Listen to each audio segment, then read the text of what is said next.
Alright, so I just wanted to really quickly look at the new enhancements to the costing module and how that works with weldments. We're going to take a look at a table here, just a basic welded table. And first thing we'll do is let's go ahead and turn on the costing.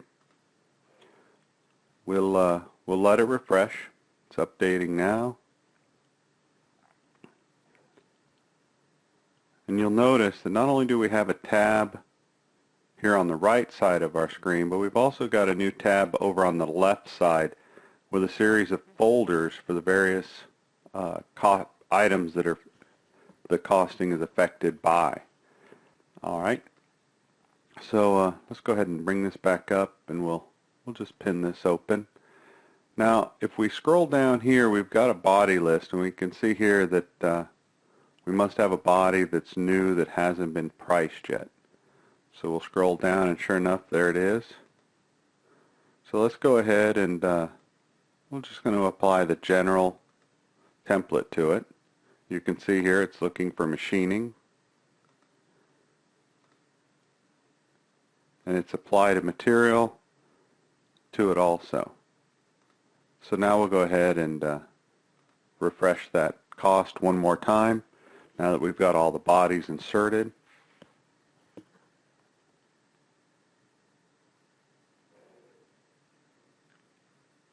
And now we've got a price for our table.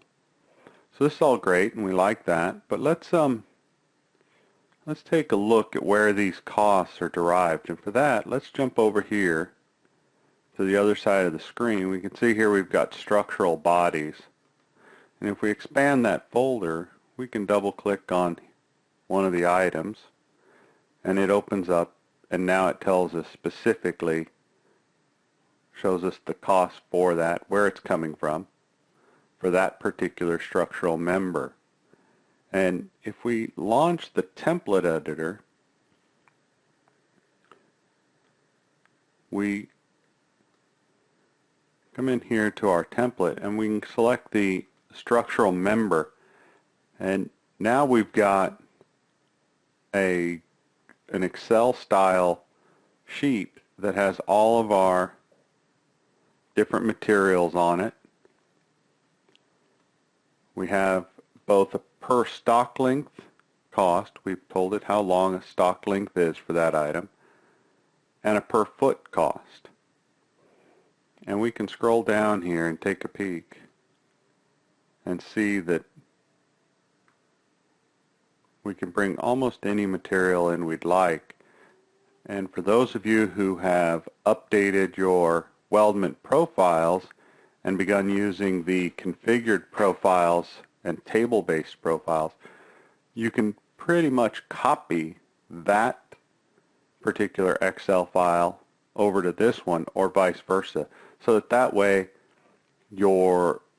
all of your descriptions, material types, whatnot, all match. So something to think about as far as just trying to ensure good consistency across the board. Something you can add there. Then we can come down here. We've got for our operations, cuts, laser cut, water jet, plasma. Again, we've got a cost there. Milling.